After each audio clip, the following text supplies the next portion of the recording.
That is correct. Okay. Then we'll have a brief, brief description of Senate Bill 23-213 and how it might fit with our PCDC efforts moving forward. I think we really want to hear about the staff efforts with developments and may have a few questions. Okay, perfect. All right. So if we're ready to move on, let's hear about the updates for the short-term rental subcommittee. To address that, if I may, prior to, and sorry, Commissioner Grant for interrupting, just to give a really quick training of what's going on with all the kooky new imagery that we have. Oh, okay. Because it might scare people. So we have this neat device called the owl, which has eyes that see in all directions, literally in all directions. So if I move over here and I talk, or over It follows here, you, okay. or over You're here, being, yeah. or do jumping jacks. So it It's ignores going jumping to- jacks. Yeah, it doesn't like those. Thing to do. Yeah, it avoided me when I called the owl. Anyway, this is a great new device for video and audio for us that resolves some of the problems that you may have noticed in the past with the microphones, having feedback issues and having to press the button or not pressing the button, all that stuff, and different voice levels even. It really accommodates people who have good projections and those that don't. So it's great. And it also, however, has the side effect of picking up sidebar conversations really well. I found that out personally at the Board of Trustees meeting last week when I was seated there next to Victoria. And I was like, oh, blah, blah, blah, blah, and the camera went like that. And I'm like, oh, geez. So anyway, just so you know, that's what that is, and let the owl be your friend. Works well, picks up on all of us, and records these things. That's it. It gets rid of those gooseneck things that would always get in our way. Yes, it does. It makes it so much better. So great new device. We just have to get a more convenient stand. Right now we have like this TV tray. Okay. All right. Well, good. Okay, Well, then, Commissioner. sure. So at our last PCDC meeting, we had a full conversation about short-term rentals, as you all might recall. And stemming from that, there was talk of, well, maybe it would be helpful to have a short-term rental subcommittee. And I said, well, I'd be interested. And then all of a sudden here I am apparently facilitating it. But me, co-chair Evers is or vice chair, what's your title? Vice Chair. Vice Chair Evers has joined me in this endeavor. So what we're ultimately looking to do is to get down to the nuts and bolts in the longer run for what changes, if any, need to be made to the regulations, that might not be the right term, to the regulations for short-term rentals to support our goals for affordable housing and also economic vitality. And as I go, if anyone wants to chime in, feel free. So to this end, as I said, Neil has joined, and then we've agreed that it'd be helpful to have a representative from each of the Economic Vitality Commission and Housing and Human Services. And so I've reached out to those, and then Planner Kimmett also helped us connect to the staff liaisons for each of those committees as well. So where it stands now is I've extended invitations to EBC and Housing and Human Services. I'm waiting to hear back. I last checked a couple days ago and hadn't heard yet. Did anyone look today? Was there any email from Paul or Kay? Okay. So we'll have to figure out how to connect with those, maybe phone or something. I do have Paul's information. I don't know Kay. Okay. So yeah, so just trying to pull together the committee. And then I guess you three, Barney and Neil and Planner Kimmett had met to come up with some goals, right? Well, we met as an agenda setting for the PCDC meeting and we talked about it, so. Okay, But no wasted effort should go unrecorded. yeah, Or no no, effort should be wasted. that's awesome. So is there anything that you all would like to add? I think probably early on, getting a pretty clear understanding of your scope, Yeah, a good thing. And then, recommended the problem solving process as a one way of approaching it. And, of course, that can be modified or, made to work for you. It's not a prescription. Yeah, I would say the one thing that came out of our brief, it was really brief, it's probably like a 5-minute discussion about it. Was Barney and maybe others here were around and working on that original, or at least aware of the intention behind the original code for the STRs. And I think it had an intention at the time that was very heavily geared towards trying to defend against kind of corporate STR rentals and a few things that maybe aren't really a problem today or aren't the same set of like things we want to protect against today. So it'd be good to pick his brain on what it was intended before, and that might help us kind of peel back the layers of the way it was written and how it maybe should be edited for our present and future. Mhm. Something I hadn't thought of, and that was really Yeah, important. great. Yeah, and I would say, certainly the hope is that EDC and HHS would join, but I think worst case, we can continue as the PCDC, but there's time yet to bring them into the loop. And then my plan is to have everyone sit down together for like a kickoff meeting when we can talk about things like the scope and what problem are we trying to solve, etc. And I wouldn't be opposed to meeting just the two of us to just kind of get some headway around those goals. And then it might be useful too to help kind of guide the other two, committee members who join us on how we need their assistance and where specifically they might be able to give us buy-in or feedback. Mm-hmm. So I don't mind. I think we should meet whenever it's comfortable for you. Yeah, that sounds good. Let's see how it, let's see what responses we get from them and how the timing works. So I like that idea. And I'm also a big proponent of, everybody sitting down kind of at once. So Okay. let's see how things line up. Thanks. Comments, questions? I would say that just to add one more goal, it's also aside from regulation enforcement. One of the key factors for STRs anywhere is enforcing the existing regulations that you have. And we definitely have some work that could be done on that.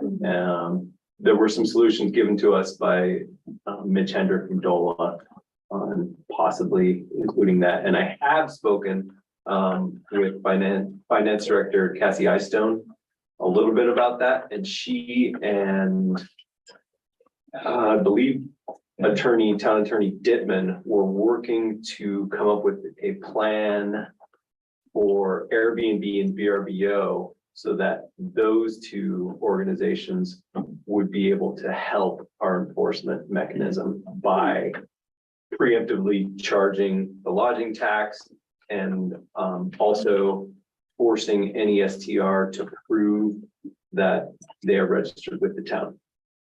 So those two things would be great because we already know that there's STRs that are operating that haven't been registered. Yeah, and it becomes even more pronounced in the summertime. Did Mitch Hendricks, was he gonna provide a slideshow, He did. Yeah. It wasn't in there? Yeah. Okay. I believe I sent it in an email. Did everyone see Okay. that? So if you go back through some emails, it should be there, but if not, let me know. Okay. I'm happy to send that again. For the STR subcommittee members, let me know how I can help. Happy One thing to on throw in the what I can. STRs and PRBO or whichever company are prevalent, that there's a trend to people going sort of rogue and saying, okay, we have a list of people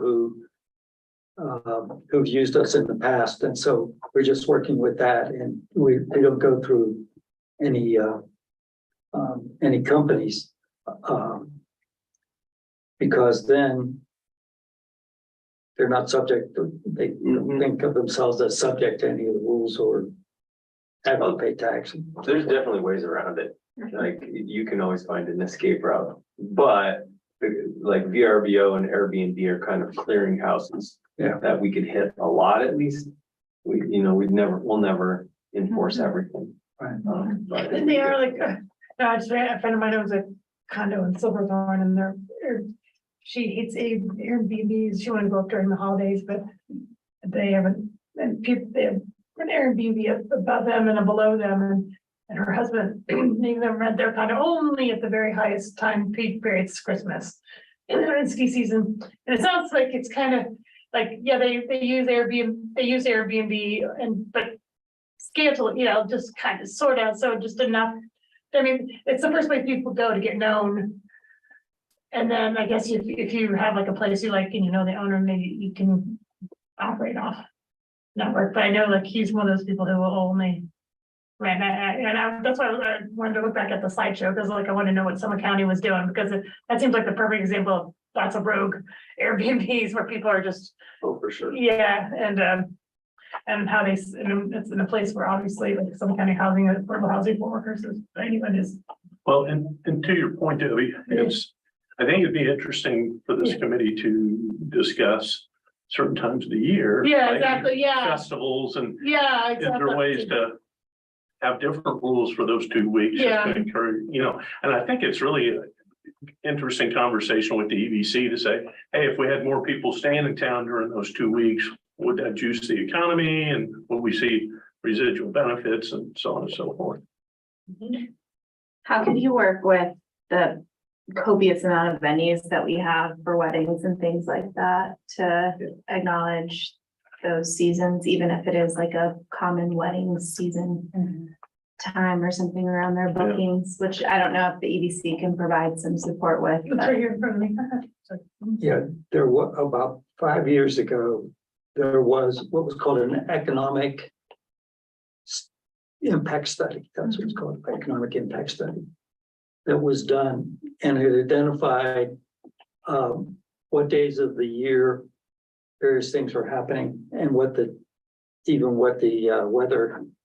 weather was during those times, and trying to find out if there was a measurable economic impact on businesses. It wasn't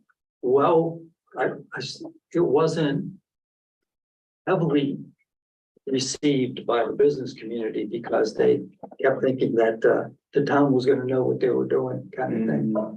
And but some businesses did participate, and we did get some information out of it. You might be able to find that somewhere. What's it called again, Barney? Economic impact study. You had studied the number of campsites that were occupied by day, that sort of thing. That was probably before we had a lodge, huh? Yeah. I'm curious if Asa could, he's on the EBC, right? Yeah. I Well, wonder if he He could, was, but he backed out. Okay.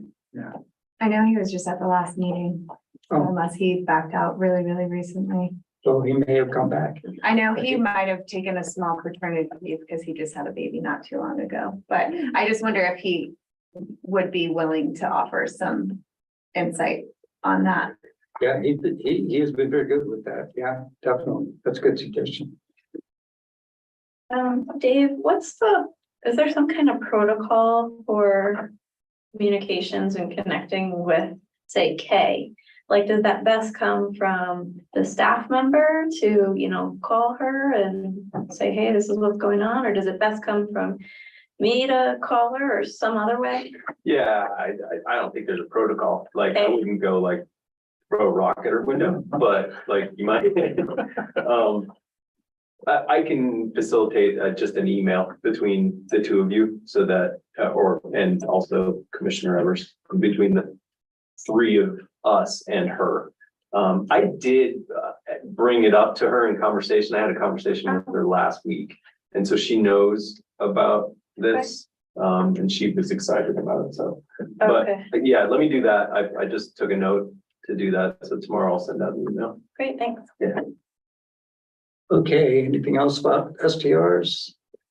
If not, let's move on to the planning for the joint PCDC BOT meeting. Ooh, super exciting. I think we will have refreshment, even more than refreshments. We might have some forest waters.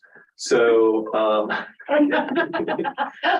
we are obligated twice a year to have a joint board of trustees PCDC meeting, and it hasn't happened for a while. However, under the Lyons Municipal Code, that is something that is supposed to occur. So this will be the first of the year, and then we'll have another one in the fall sometime. Super exciting. It's part of it is like social hour, really. Like it is kind of, hey, nice to see you, and just talk outside of talking formally. So it'd be good to, you know, I'll set a schedule yet. I haven't established a schedule, but there might be like a half hour, 15 minutes even. Let's not have this be the formal part of the meeting and just convocate.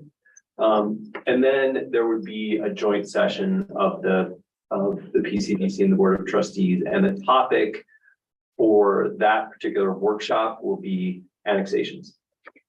And this is going to be May 8th.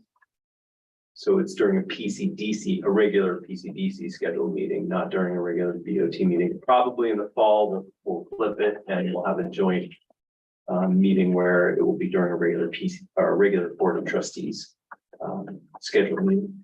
But this time it's during the PCDCs, and it will be a hoot. Who chairs? So, that's a good question. I don't know. Well, if it's Could be during the PCDC Yeah. meeting, then I would assume Yeah. It would be PCDC would chair. PCDC, yeah, it makes If sense. it's a BOT And what- meeting. What time is Yeah. it start? Well, you know, our normal meeting is 6:30, so maybe we'll start at 6:15, something like that, just so that we can have that time period beforehand. And if you can't make it during the social half hour, then you can't make it, but if you can, then yeah. And we will have at least some light food, I know, that's been mentioned. So, yeah, May 8th, which is our next regularly scheduled PCDC meeting. That's it. Okay, so moving into the workshop section.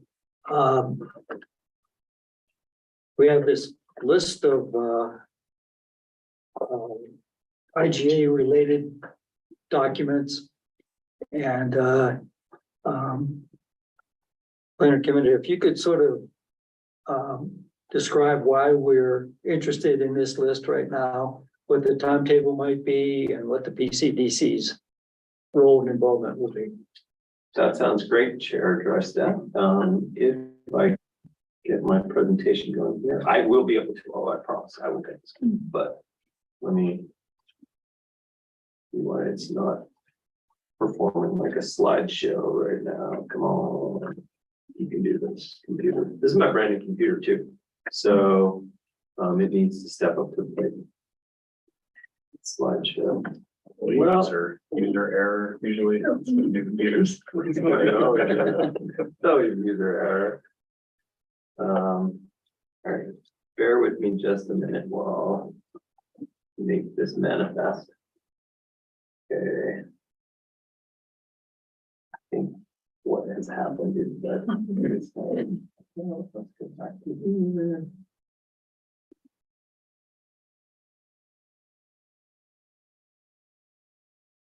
While I get this up, who has a question on what an IGA is? Does anyone have a question? Like, what is that acronym? Because it's confusing.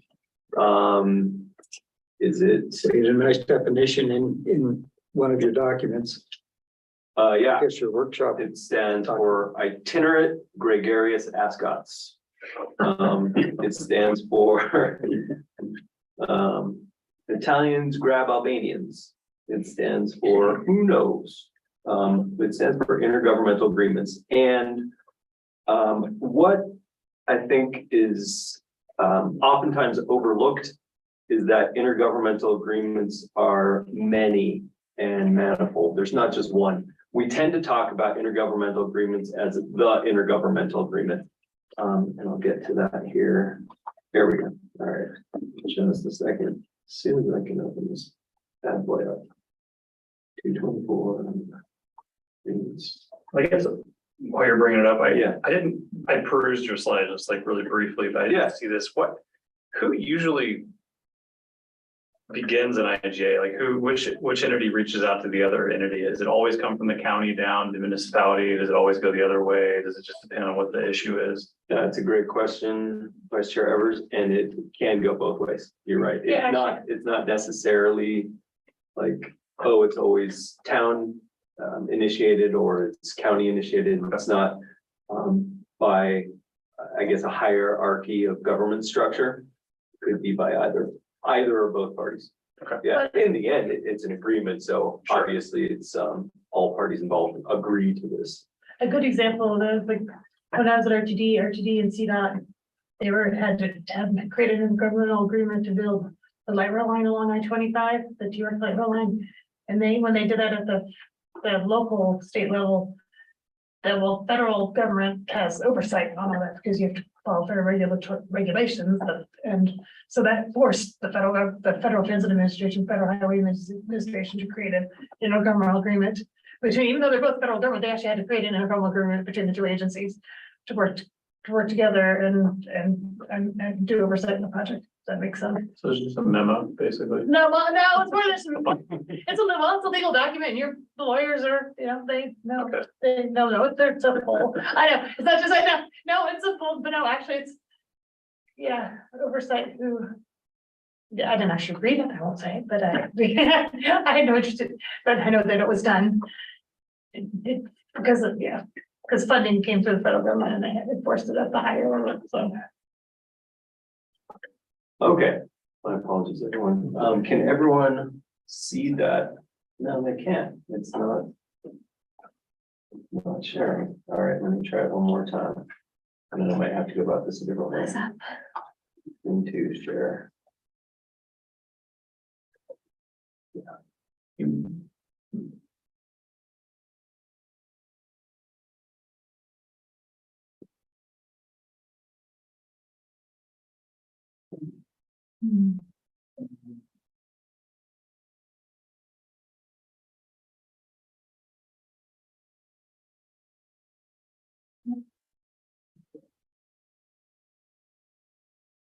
Happened before, it's not like this is the first time I've screen shared, for any of you. First time with Owl. Yeah, it could be that this is possibly an owl issue. Right.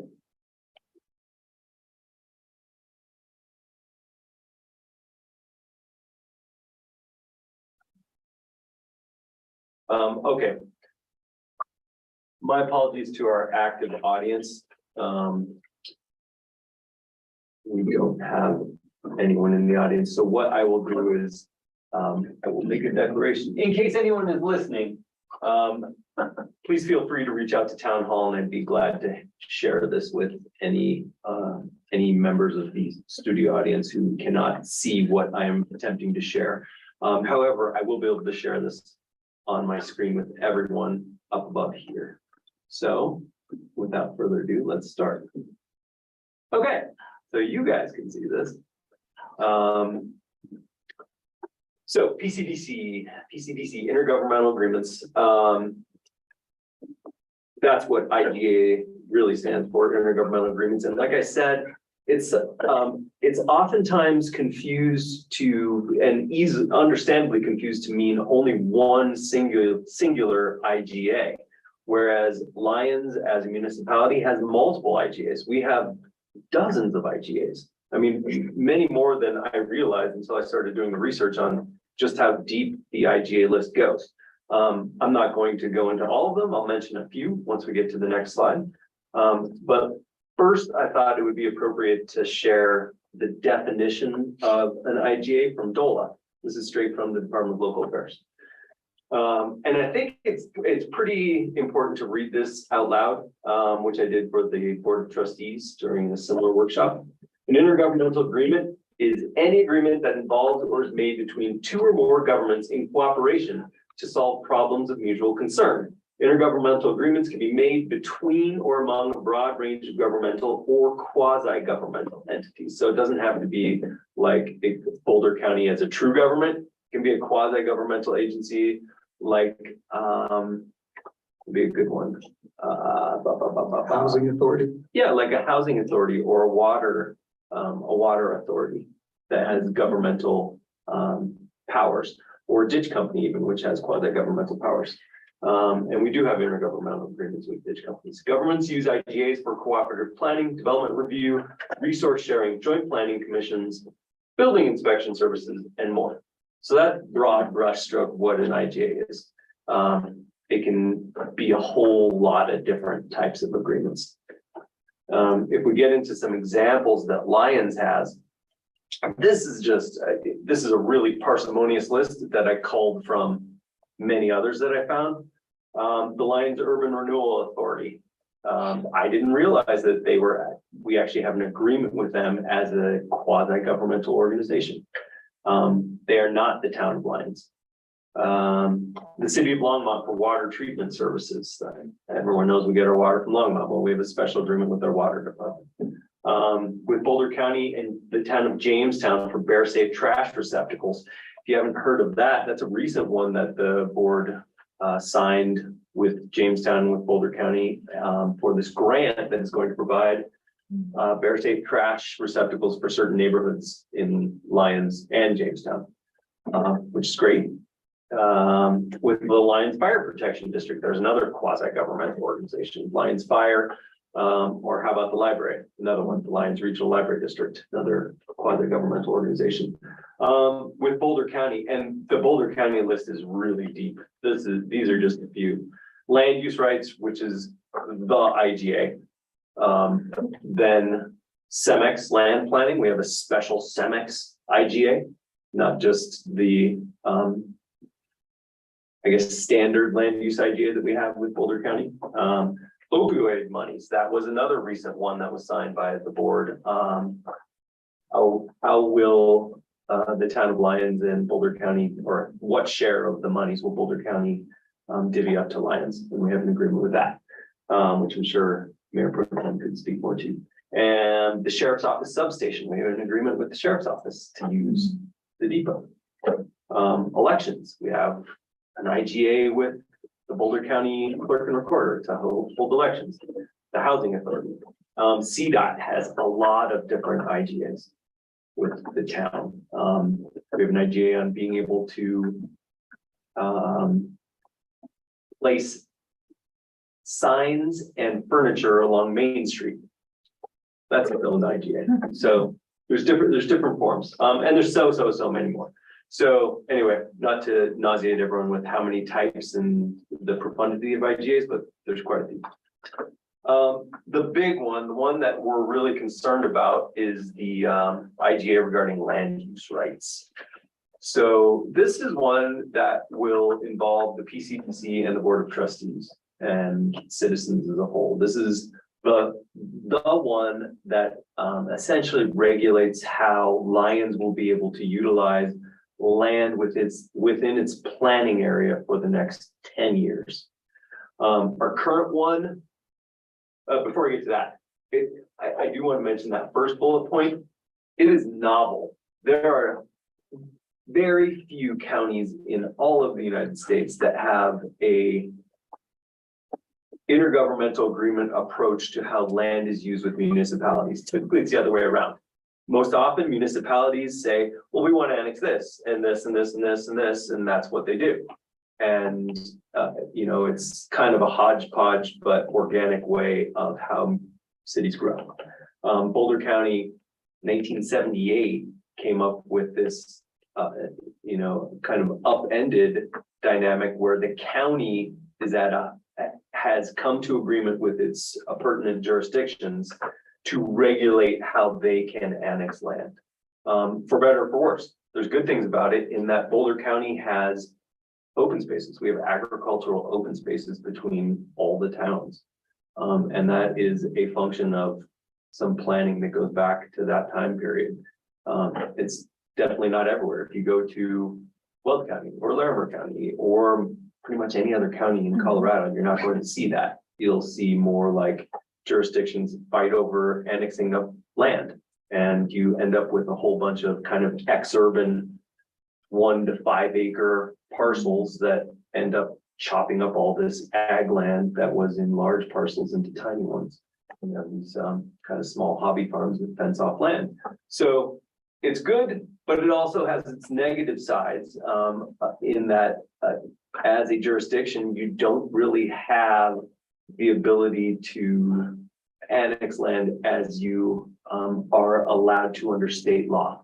There's restrictions that are higher than state law.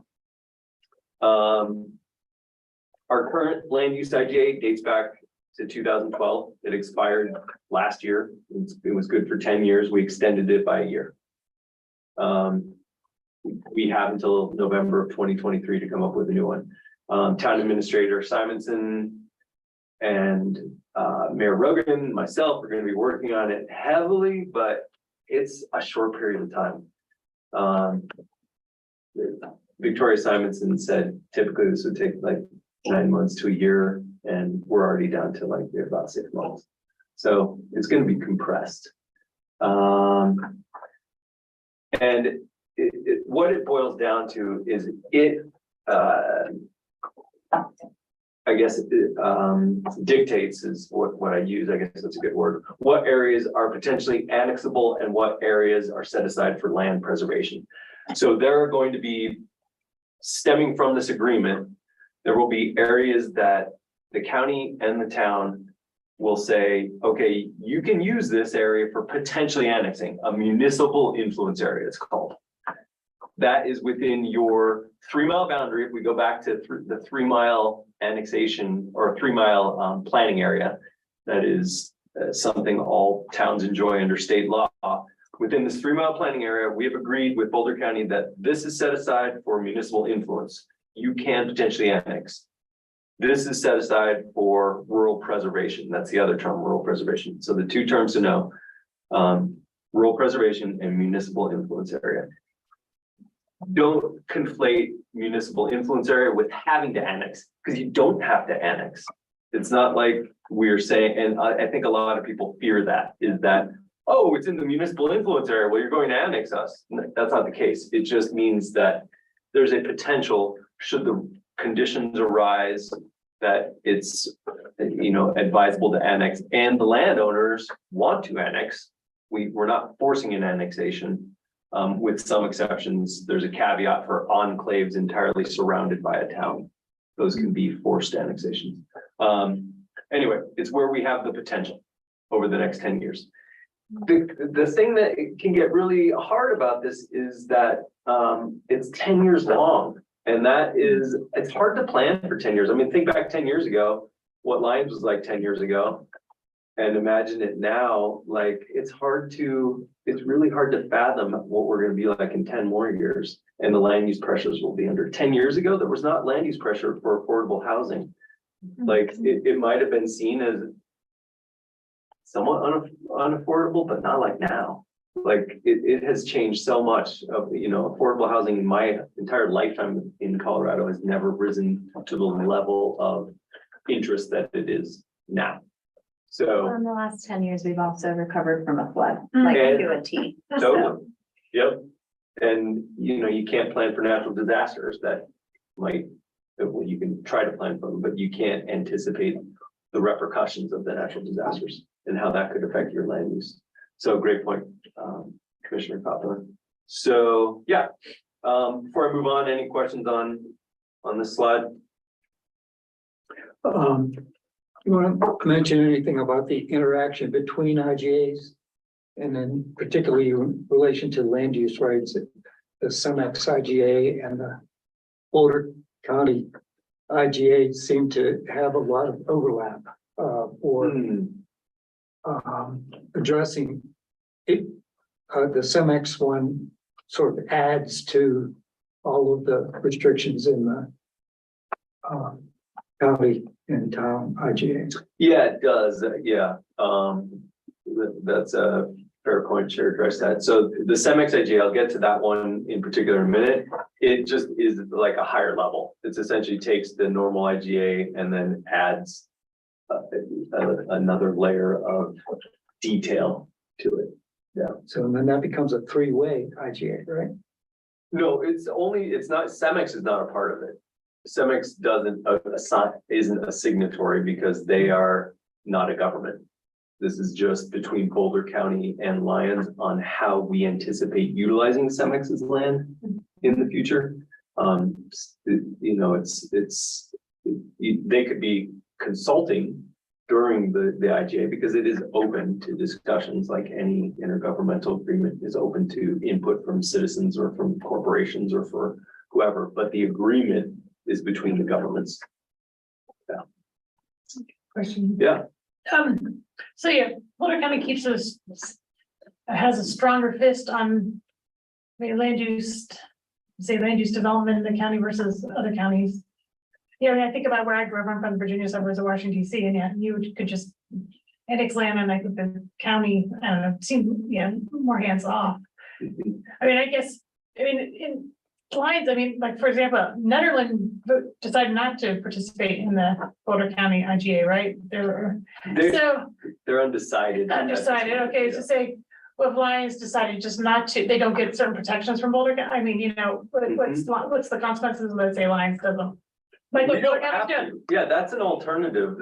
There is, like, if you look at it from a planning lens, there are alternatives. There's the current alternative, which is keeping the same municipal influence areas and the same rural preservation areas that we have in the 2012 agreement. There is the other alternative, or the next alternative would be to change those. And the third alternative would be to abandon the IGA. And Netherland is contemplating it. They haven't decided, but they didn't like the framework of their current IGA because they feel like it's hamstringing their ability to have influence within their 3 mile planning area. And they already have a lot of limits like we do. They're instead of being surrounded by Boulder County open space like Lyons is, there's US forest land all around Netherlands. So they have limited land annexation opportunities, and their feeling is Boulder County adds another layer to that. So they the very latest, including an email today from Netherlands Town Administrator Miranda Fisher, is that they may sign one, but they may not. Okay, so let's take a look at our current ranking map. This is the planning area map from 2012, and it shows in yellow where it's called primary planning area. That's the so-called municipal influence area. So these yellow areas are potentially annexable. And Boulder County would agree to Lyons annexing these areas if we went through our annexation process, which has its own restrictions, and state law, which has its own restrictions. Again, we don't have to annex these areas, but we could. You'll notice that in these yellow areas, there's some orange hash marks. That's an area that's been designated for no development for a couple of reasons. One example would be like, say, can you see my mouse? Yes. Yeah, so this area here, because of steep slopes, or this area here because of steep slopes. This area here because cultural reasons. This is Indian Lookout Mountain, I believe. So yeah, there's a few areas that are off limits even within the primary planning / municipal influence area. Then there's the rural preservation areas, which the town agreed at that time we would not annex. If you take a look though, it's kind of curious because we have had expressed interest to town staff on a couple of these areas right here. This is the Boone parcel, which is off of 5th Avenue. Here's 5th. And this is a 60-acre piece of land, and they have expressed potential interest into annexing, and right now it's not annexable. We have also had expressed interest by this landowner right here, the Connors. And they are also currently not allowed to annex. So that will come up in conversation in our dialogue with Boulder County coming up, because we have landowners who would potentially like to annex. Doesn't mean we will annex, and it depends on the kind of development proposal that's forwarded to us. Lyons does not have an interest in annexing one single giant estate house. We have interest in annexing for other reasons. Is the yellow hatch supposed to match the orange hatch on the super IGA map? I think so. And if it doesn't, does it matter? Might not. Okay. I'll verify that. I just Yeah, curious. yeah, no, it's a good question. My brain is hard time getting past it. Yeah, we'll take a look at that super IGA map in a minute, but yeah, it's a good question. Let's share. It just looks like the Boone parcel's part of the orange from the super IGA. And it's kind of funny. I noted something on, that's a discrepancy between the two maps. Yeah, got it. So, yeah, so this is what we have now. What you will need to contemplate as body politic is, what are we going to do in the future? Does this match, does this jive with how we want Lyons to look at our influence areas going forward, and preservation areas going forward? And it may be, it may not be. You know, area that I'm always noticing with Apple Valley is that, you know, they have, we talked about this before, they have, they don't have, what do you call it? They have septic tanks on all the Septic lots. They systems. don't have extension of municipal sewer service. I guess, would they ever, the logical way to solve that, because to me, that might be an environmental hazard down the road.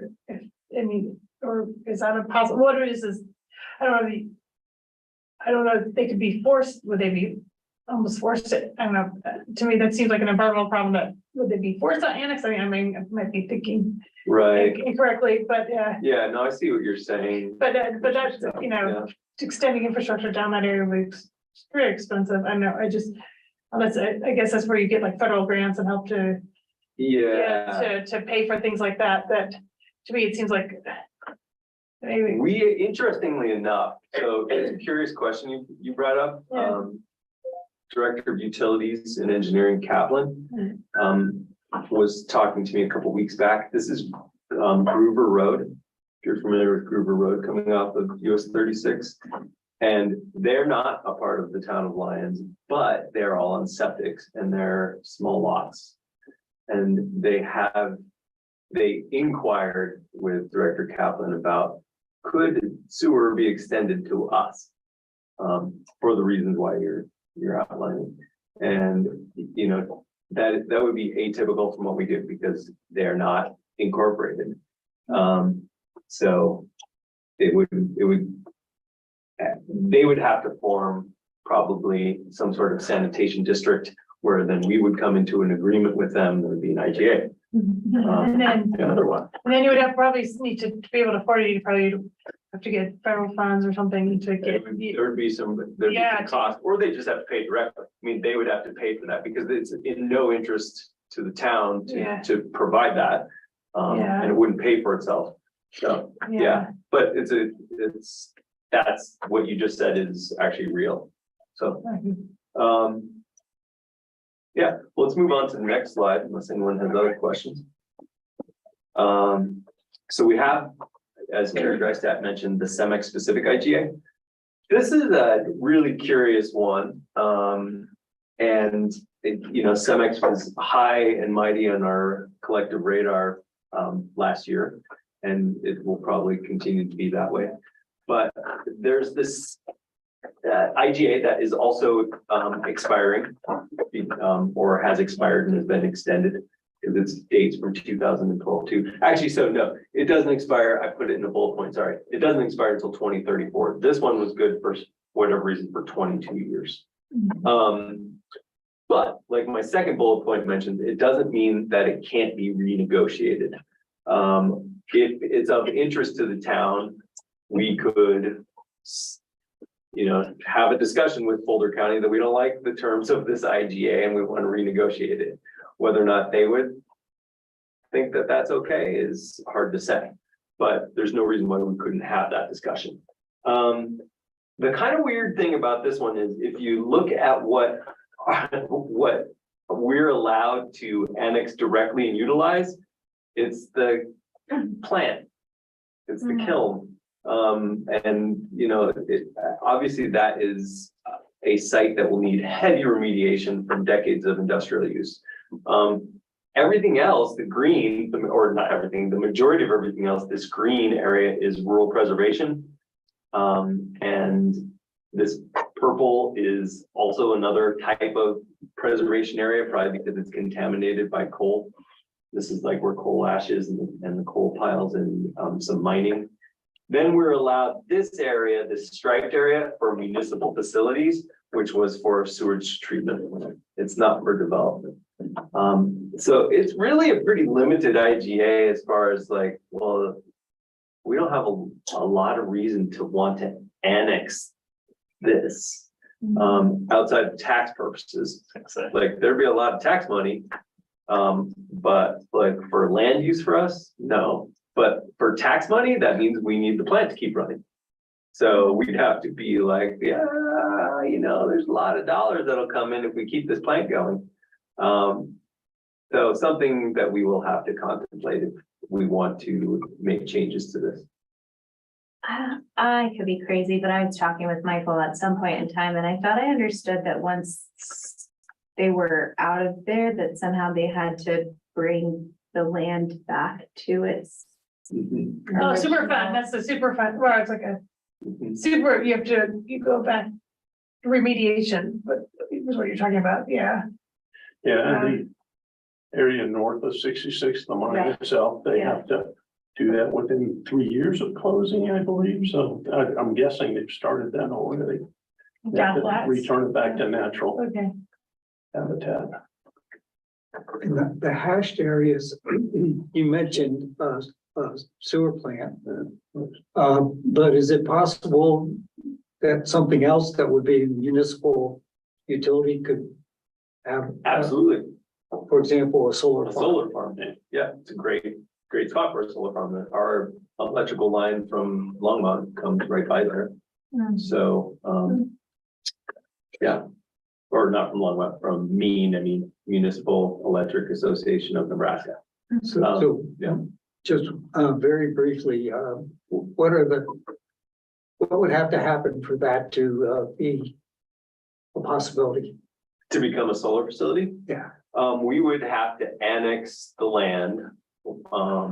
And in that case, we would have to purchase it because we don't own it, unless we came into a leasing arrangement. But yeah, it's right now, if you look at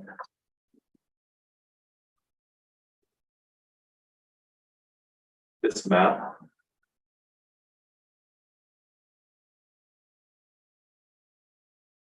And we zoom in on this. Here is the plant. Here is this land. Yeah. And if I add in.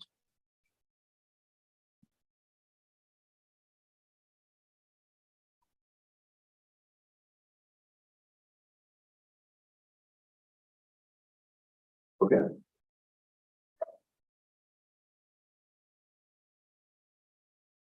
So we don't probably have the required number of sides.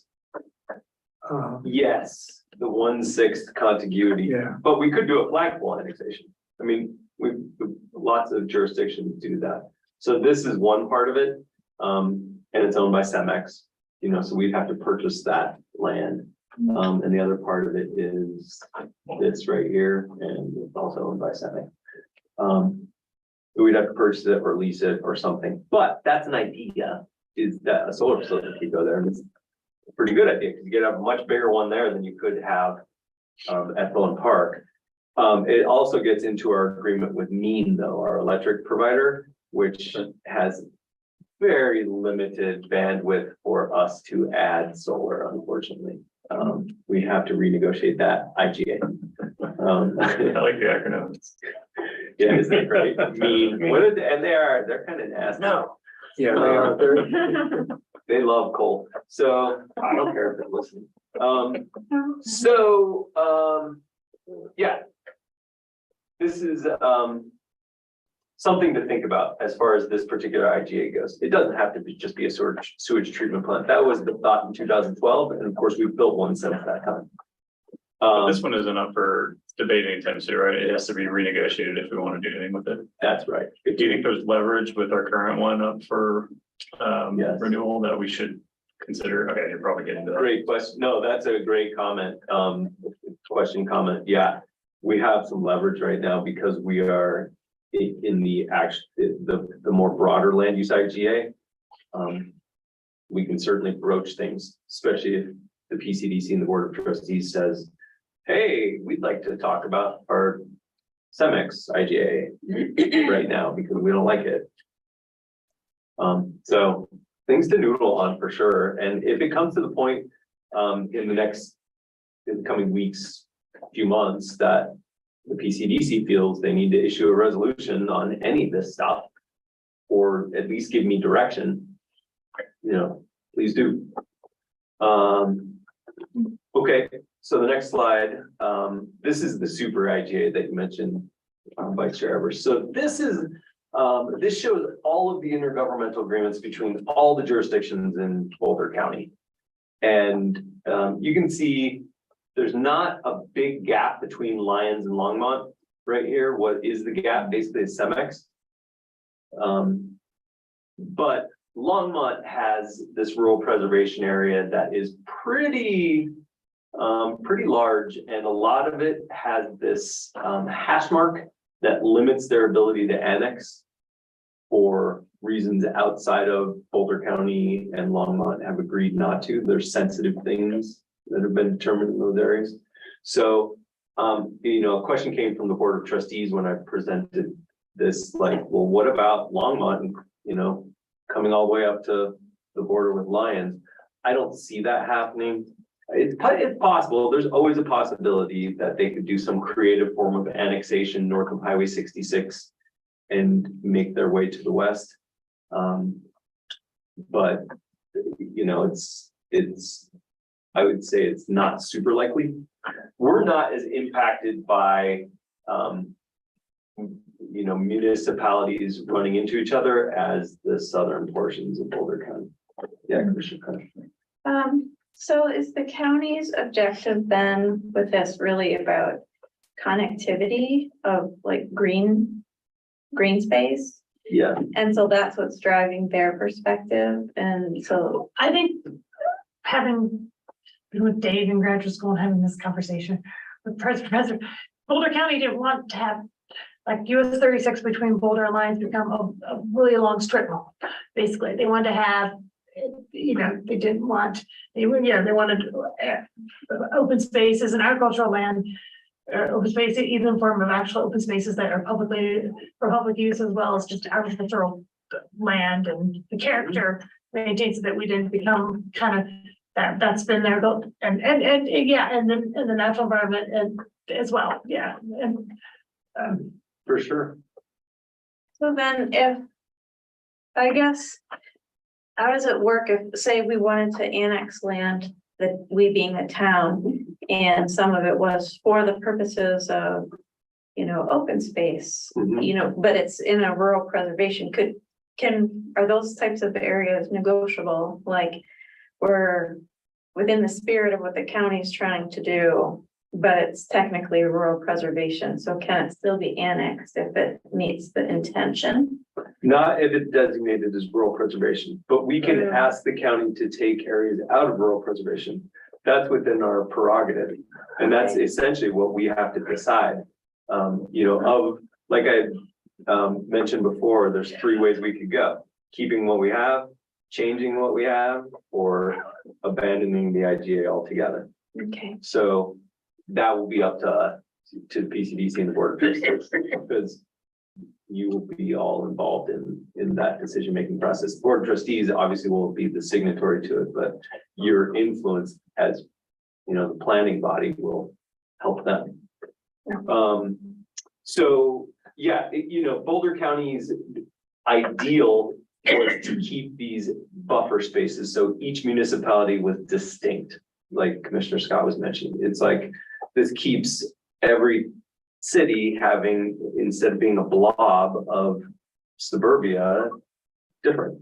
Like Longmont is different than Boulder, but it could have just been one place. And there's no reason at all why US 36 in between Lyons and Boulder wouldn't already be all fully developed. It's just these agreements and Boulder County citizens agreeing to open space taxation back in 1968. There's some wise land use that's happened, but there's repercussions to that land use. So, this gives you a flavor of that. One thing I did want to mention, that Vice Chair Evers brought up, if you zoom in on, see if I can zoom in on that right there. Let me zoom in again. Will I be able to now? Well, in this funky app. All right, if you look right here where this hand is, see where my hand is on the screen? That's the Boone parcel. And it's orange on this map. And that orange indicates municipal influence area. But if you recall in the previous map, the one that is more detailed, the line specific one, that's a rural preservation area. So I have a curious question. I mean, I'm going to ask that question like right off the bat. Like, we have two different maps here showing two different things for this one parcel. Which one is it? Is it rural preservation or is it municipal influence area? Because this one shows it as municipal influence area. But the shape of that and the approximate size of that, not quite circle, is very, it's almost identical to your 3 mile plan, 3 mile area, right? Oh, you're talking about this one right here? That's Jamestown, isn't it? This is Netherlands. We Okay. can't see your cursor, Dave. Oh, Yeah. you can't? I think when you're zoomed in, it goes away, man. Oh, sorry. Sorry. Oh, okay. Let me zoom out. But this map's 2003, so. That's Ned. Yeah. Oh, no, you're right. That is Jamestown. Sorry. Yeah, so- You're right. This is Netherlands right here. Yeah. It's where there's a 3 mile plan shape. Yeah, Yeah, that's what theirs is a perfect 3 You mile. can tell there's definitely like a patchwork of agreements. Yeah. Yeah. Yeah. But I think one of the things we would want is for the, for there to be a circle like that around Lyons. So we have, to that end, we have our 3 mile plan. So, good point. And, that's our area of Nice influence. segue. That's essentially like, everything within this 3 mile radius from the boundary of Lyons, not from town hall, but from the exterior boundary of Lyons, that's where we can have discussions. We have the right to say under state law, you know what, we don't like that you have designated this as a rural preservation area, and we'd like to change that, or vice versa. There might be areas, it could be, or conversely, there could be areas that we have in the old agreement that we're like, we don't want that to be annexed, and we would like that to become a rural preservation area. So it's not just one direction. It can be bi-directional, although I think generally it's one direction. So it's a starting point for discussions, this 3 mile plan. And if you look at that map, here is 3 miles. You've seen this before a few months ago. This was a map I made that had to do with Cemex. That was what precipitated this. Here's Cemex right here. So it's well within our 3 mile boundary. And so is even Larimer County, portions of Larimer County. Our area of influence goes all the way up here. UIGA. Yeah. That would be a new one. It would be. What's the quarry to the south of town on Highway 7? Here? Yeah. Yeah, by Hull Ranch. That is a quarry that I believe is being closed. I thought I heard that somewhere. Yeah, It's been reclaimed. yeah. Should that be? They're pretty active right now in that reclamation process. Okay. Yeah, it's going to be like, I think it's going to be called Hull, or provisionally it's called Hull Ranch 2. Open space. It might have a different name. Oh, it is, even on the map. Look, it says Hull Ranch 2. Yeah, Hull Ranch 2. So Where did that graphic come from? Where'd you get that, or the Holly Street, was that in the Google Maps? That was in Google Oh, Maps. it's already on Google. Yeah, Maps, that was like, on Google okay. Maps. Or no, this is actually in ArcGIS. This is in ArcGIS. Oh, your, I made this. in aerials, ArcGIS. they had it labeled in the, okay. That's right, Matt, maybe. So, yeah. So we have a big area where we can talk to the county about, and a lot of this we have no say over. I mean, we don't have any say. Obviously, we're not going to annex the lands that are big Boulder County open spaces. We're not going to go annex Hall Ranch. There's no reason for us to do so. We're not going to go annex the national forest. We're not going to go annex certain other places that have no interest to us. There's rationale as to why any municipality wants to annex, and you don't annex things typically that cost money. You try to annex things that can help assist with town finances. Yeah, increase your sales tax revenue. Yeah, Like cement. cement. That would be a big jump. If they were entirely solar powered, that might be a different thing. And they had some good way to capture their dust. So the IGA on deck. The initial meeting is May 1st, coming up next week. So that will be Town Administrator Simonson, Mayor Rogan, myself are going to meet with the Boulder County Commissioners and the Director of Community Planning and Permitting, Dale Case. And that meeting is just really to get a baseline of where we are on both sides. And hopefully we can have a better understanding coming from that I can report back to you guys with. There'll be many more meetings. These meetings will be informed by your input, and the outcome will decide land use for the next 10 years, which is tough. Tough to imagine 10 years of land use. So that's it. That's the end of the presentation. I don't know if anyone else has questions. How are we capturing citizen input and who's reviewing it? And how can that help us be informed on or inform our input? Yeah, it's a good question. So we will we'll need to have at least one community open house and probably set up a website a specific website for comments.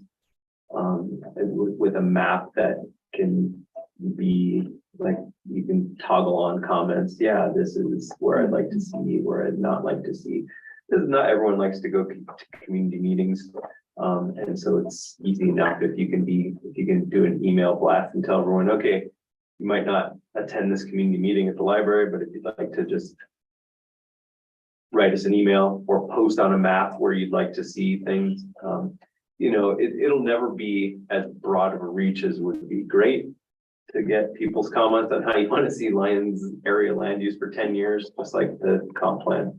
Will it be extended to just our current footprint, or will it be extended for input from anyone who might reside or own or any of these Yeah, potentially annexable right. spaces? And those areas are outside of our email blast essentially because they're not incorporated. They're not in the corporate boundaries of Lyons, so we don't know who they are even. Yeah. So it might end up being that, it's a good point, we might have to send out letters, just physical letters to people's addresses, and that would be a lot, because there's a lot of landowners in that 3 mile area, but that's probably what we'll do. And you may want to consider taking the approach we did with the comp plan, which was the survey.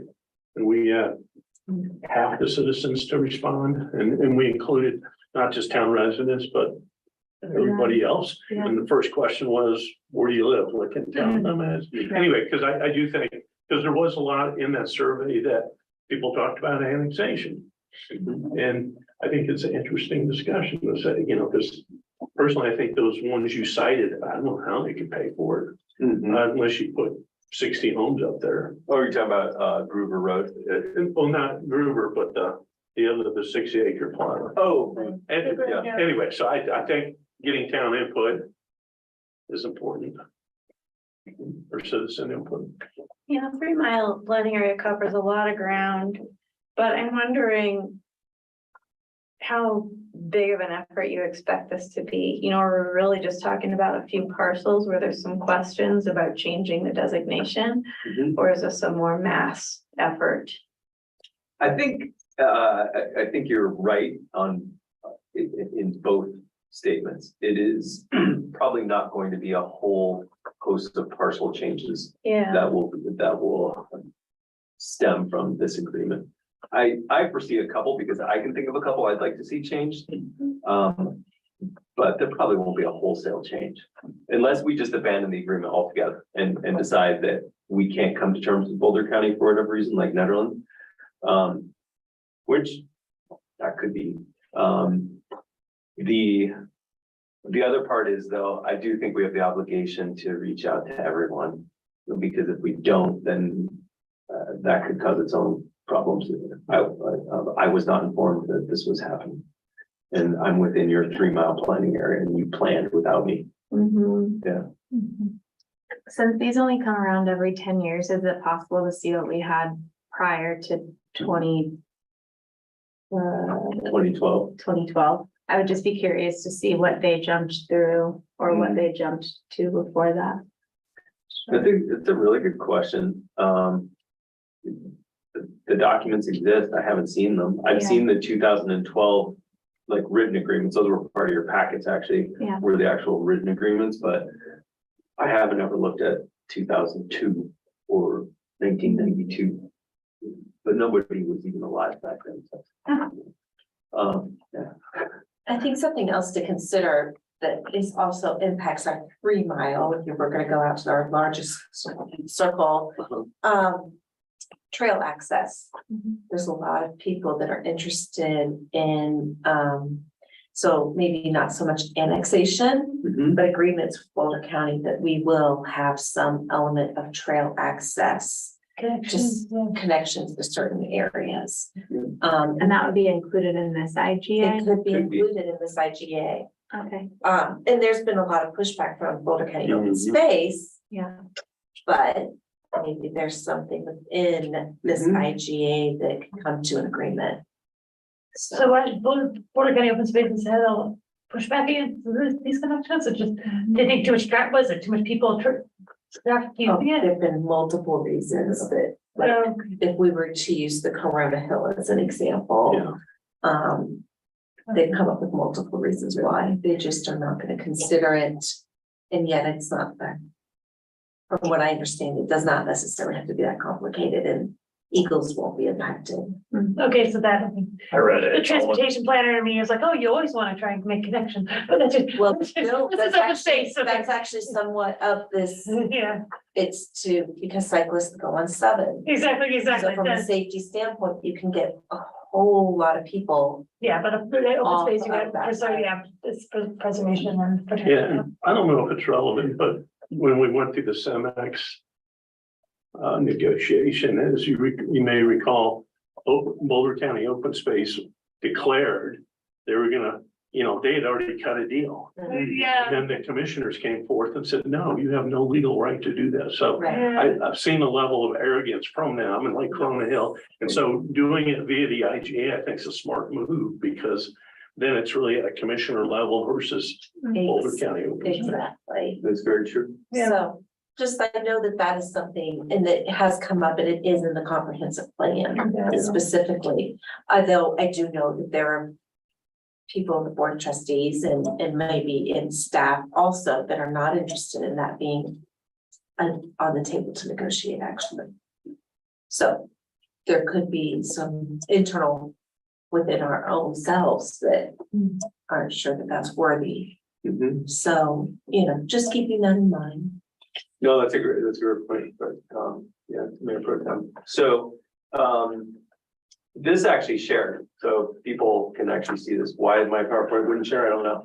So everyone in the audience, you can see my map, and what you brought up is exactly right, and there's other rationale too, and it's something to consider. I did mention this during the Board of Trustees version, and I forgot about that portion of it.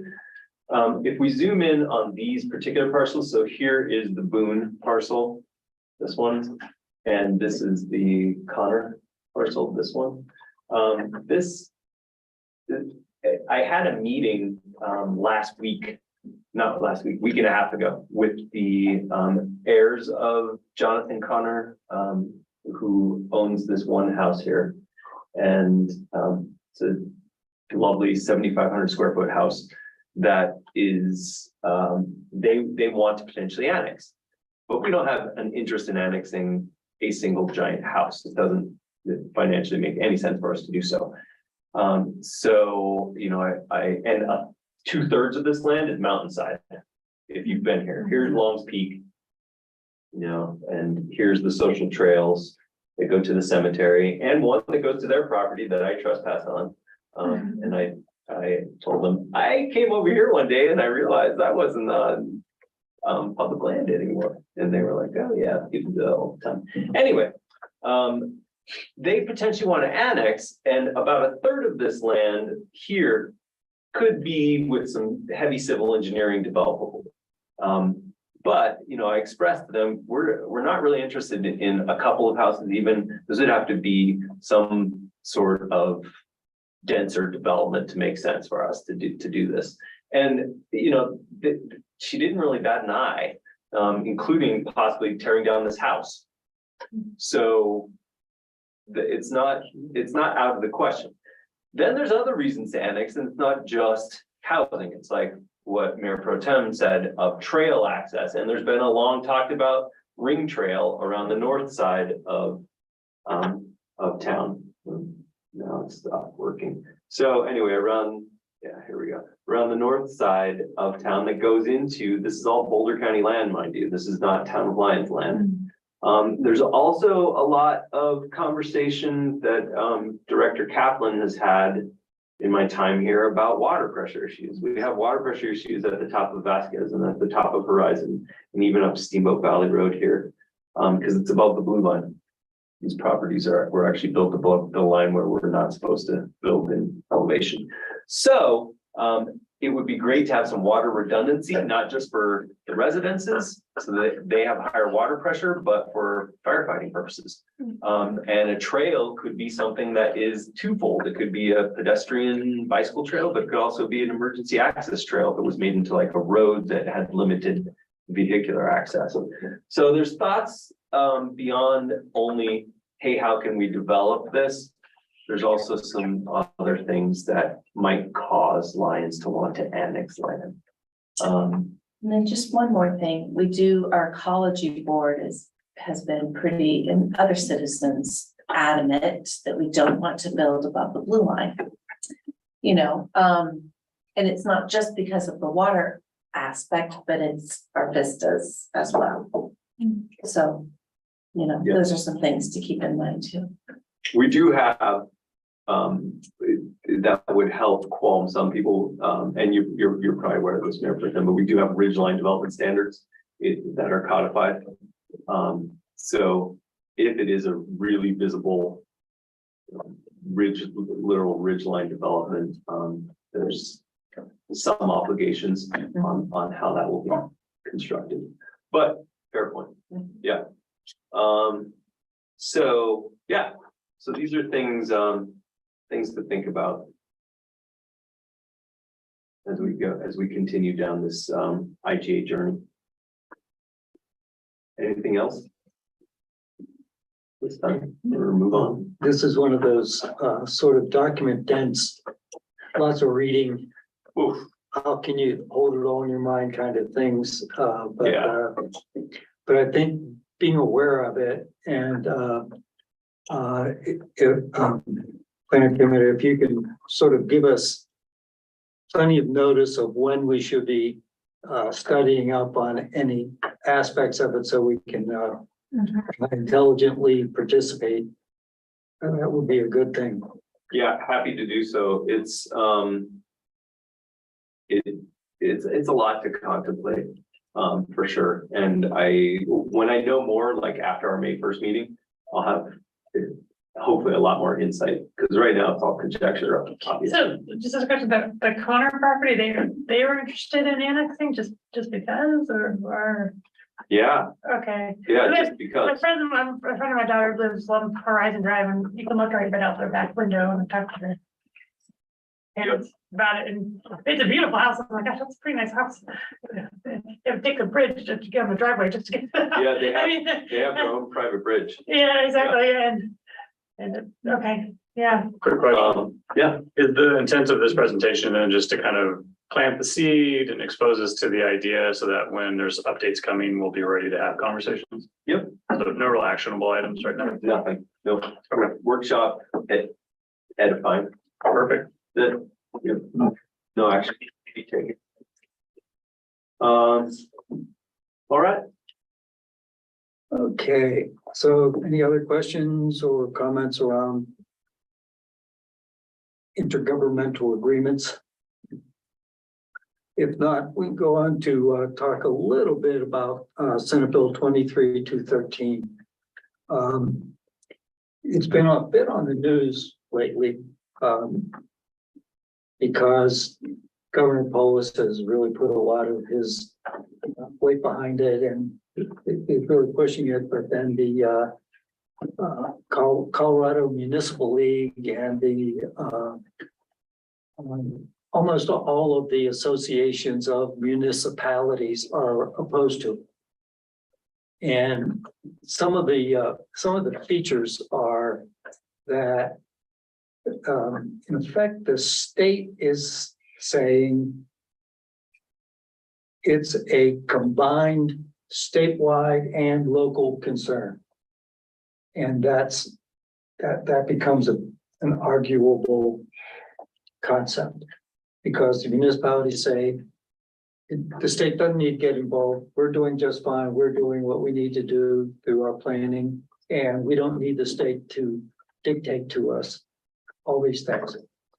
And the pushback kind of caused a lot of amendments. And so now as I understand it, at least I'm not an expert by any means, but it seems like what has happened is they've taken a lot of the heat out of it. And for example, the only thing that would affect Lions is, I think, the notion that we couldn't have restrictions on who could live together in a house. Most of the other things, even the having a housing plan is not required. It doesn't. Although I think, we do want one. And many of the topics that are considered in the proposed legislation are things we've already talked about.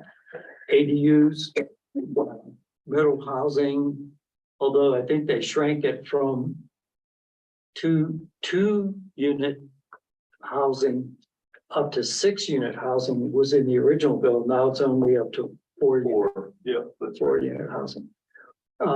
But Lions are not required to participate in that. That would only be for the bigger municipalities and the certain zones, the travel zone and the mountain resort.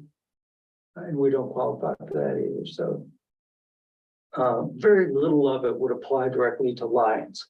There is some concern though about, and I think the Board of Trustees actually is still opposed to it because it does, or one view is that it creates a precedent that the state can sort of supersede municipal functions, municipal activities, municipal rights, if you will. For example, the building an ADU by right in all zones. And so a lot of the municipalities testified that they thought that was a big intrusion on the particularly home rule municipalities. So there's that. One of the other kind of interesting objectives that is highlighted in the bill is this sort of climate control oriented, concept that you want to have housing built in high density along public transit routes. So if you have a rail transit or bus transit, high frequency bus transit, not like we have here, then you would want to have high density building along those so that it reduces the amount of commuting that people go individually in cars. So, and that's pushed heavily by the proponents of the bill. I think opponents kind of point to a lot of the inconsistencies that have happened heretofore with rail and bus line services, so that is saying, well, it hasn't worked before, maybe it won't work now. But I think the municipal league, the Colorado Municipal League, was really going after the bill. They used a lot of hatchet job wording in their assessment of the bill. I recognize those phrases because we used to do it as a corporation that didn't want state laws to affect our business. And so a lot of the same kind of phrases appear. And it's their right to sort of hype their point of view, their perspective. But it was interesting because I accompanied the mayor down to the public hearing, and it was about equally weighed in terms of proponents and opponents, and they did a panel of 4 at a time, alternating for and against. Went all day. We actually had to leave before they were done. There was a lot of discussion, and almost everyone said, look, we recognize that affordable housing is a very important issue right now. We want to have affordable housing, and we really think that that's the right thing to do. But this bill has all these problems. And the proponents would get up and they'd say, this is a great bill, really is wonderful. It's going to do what we need to do, but it needs a lot of fixes. So they're both kind of saying the same thing. And it did come out in a second iteration. I think CML is still opposed to it. Most of the municipalities are opposed to it, mainly because it intrudes on their current rights. Local land use control. Yeah, and there's a lot of concern that, again, going back to the if it's a statewide issue and a local issue, the state can do certain things, and there's a lot of pushback about that because they think, what if the state government is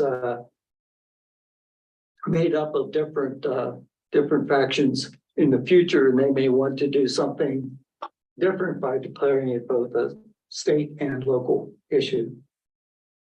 And we might not like that. So there are definitely strong forces for it and strong forces against it. And I think as a municipality, Lyons will probably be not coming out in favor of it, possibly having a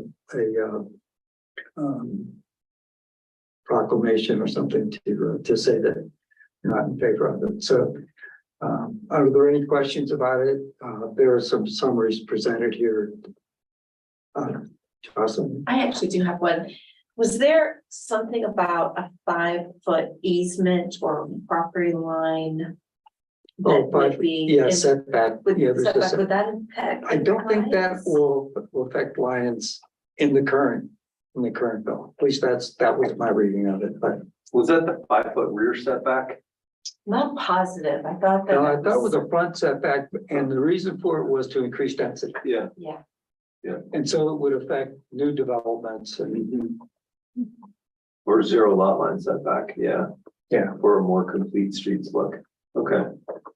Yeah, I think it's worth, us watching it and, just being aware of it and, if it progresses to the next level, I guess it's come out of committee, so it's gonna go to the floor, but what happens to it there is another question, the sausage making, as they say. mhm, But, they deal with ADUs, they deal with, elimination of R1 districts, they deal with, they talk about, middle housing, all of these things that we've talked about here as well. And, what I'm thinking is at least we could look through it for ideas, whether or not, we're supporting the legislation. If there are good ideas in there, like the notion of having high density along public transportation, even though we have very limited public transportation here, but it's just a thought that the strongest place in town for duplexes and triplexes, quadruplexes would be, within easy walking distance of the bus line. And maybe we could convince the bus line to do a loop out around the property. What do we call it now? The East St. Vrain properties. East Quarter, or Pardon? East Quarter, or no? Change the name, it's Yeah. East Saint Vrain. East Saint Vrain Okay. planning area. East St. Vrain, yeah. Okay, I missed that. The, Oh, yeah, okay. But, for example, if there were to be an affordable housing development where Shady Lane is now, having a bus loop around there and having some more density, might be a good idea. Maybe longer term plan, but And there's not much of a line that isn't walkable to our current bus route, at least in the near neighborhoods. There's a lot, it's huge, if you haven't been following it, it's been a lot, I don't know, this legislature has been tackling some of the big ones. But this is one of them, and I concur entirely, Chair Drysdale, that there are pieces of it, many pieces of this legislation that are great, that need to be, that Lions should entertain. We need to think about it. They offer ideas that lots of planners and planning commissions could use to help make their communities better. Colorado, like a lot of the West, has always been kind of a hands-off state from how local land use is seen. And like I mentioned in this introduction, the last time anything this big happened was 1972. When land use law changed drastically in Colorado. And I won't go into that tonight, but happy to do so. It's just another rabbit hole to dive into. we have a coffee session next Tuesday. Oh, yeah. Let's talk about land use 1972, dear.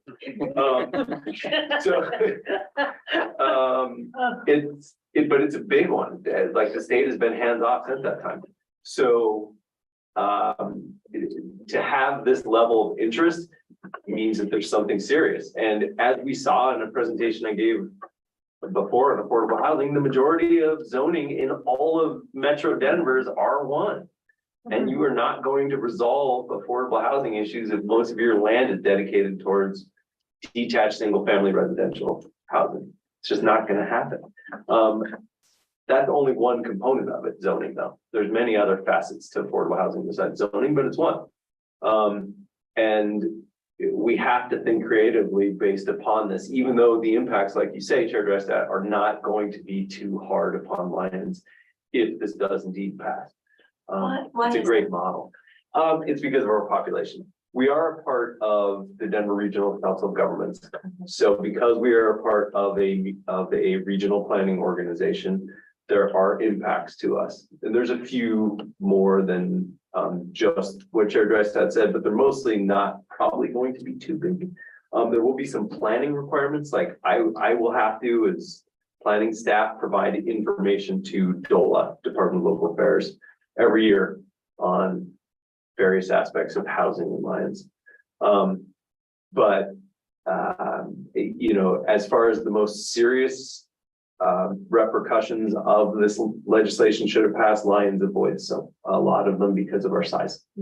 But that's the only reason. It's because we're smaller. Yeah, so even once part of a metropolitan planning organization, but under 5,000 population, it's pretty, Yeah, I think what comes after that is pretty minimal. yeah, it is.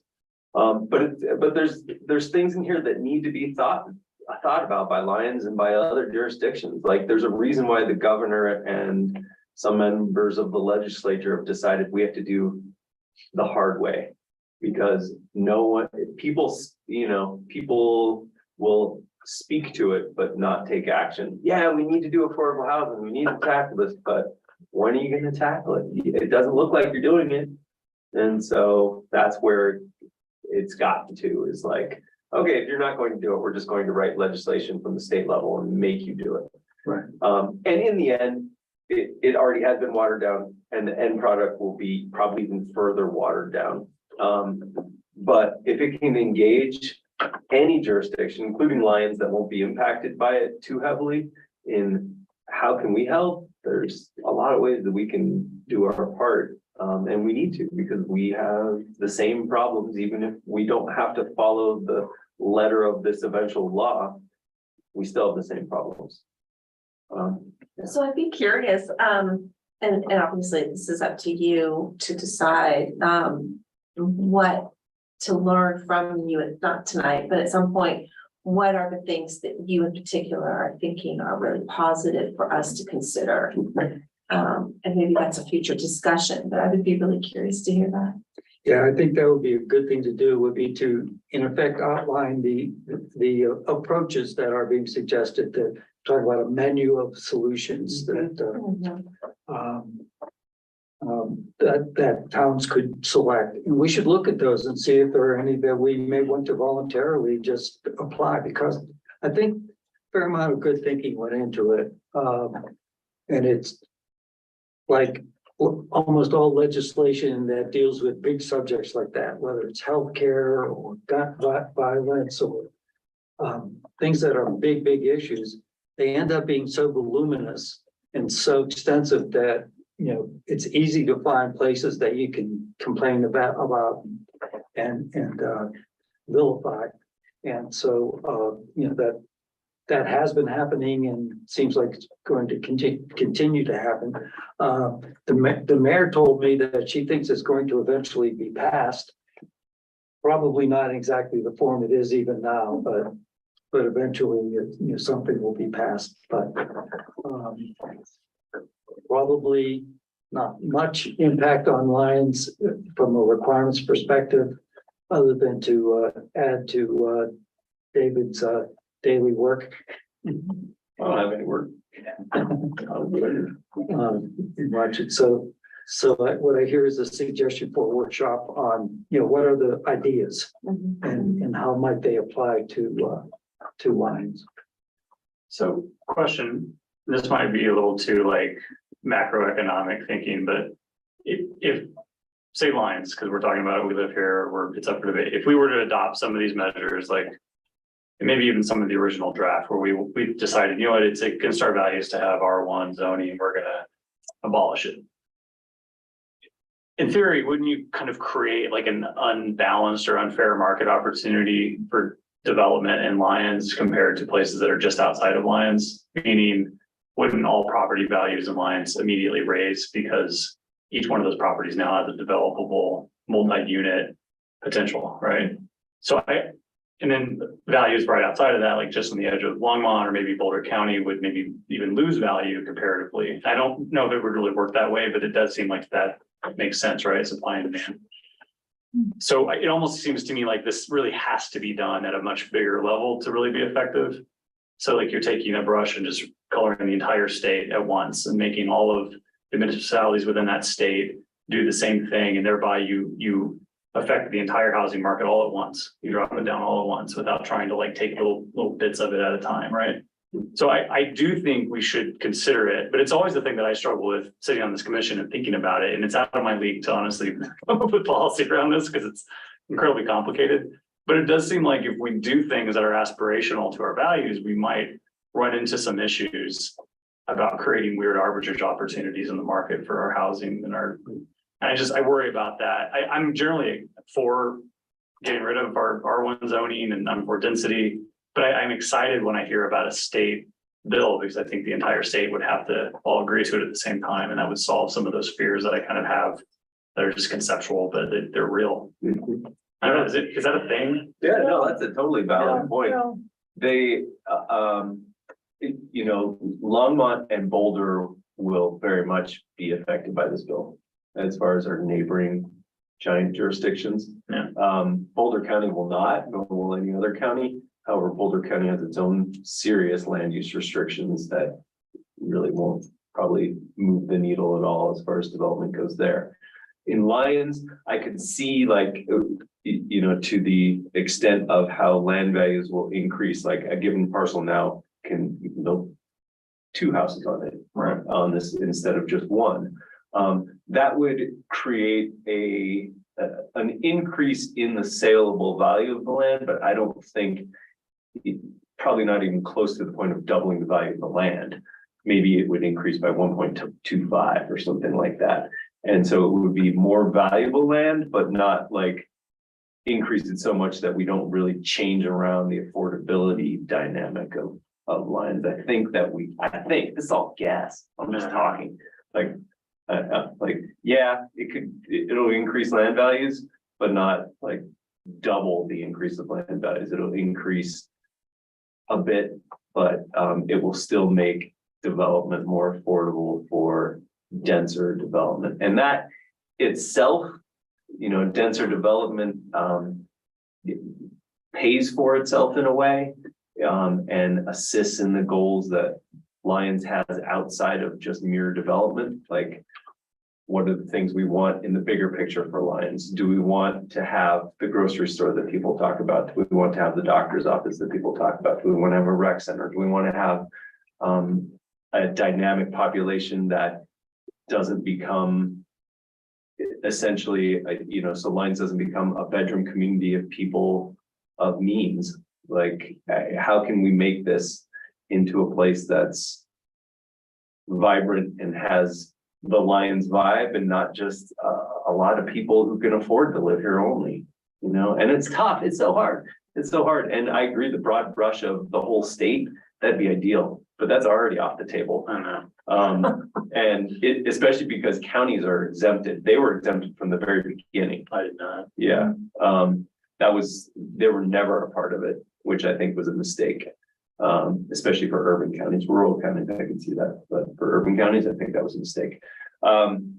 So, you know, I do have this worry that Lyons becomes so insular in its development approach and so anti changes to how we go about developing that we will suffocate ourselves.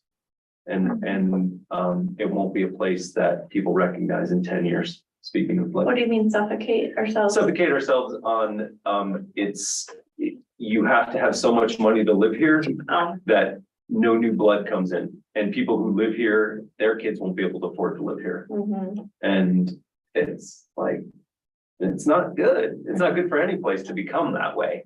Everybody wants to shut the door and say, that's it. I love it how it is. But when you do that, then there's a host of repercussions from that. So, you know, those are the things we have to think about in our IGA. Never mind in affordable housing, which affordable housing can be a component of the IGA.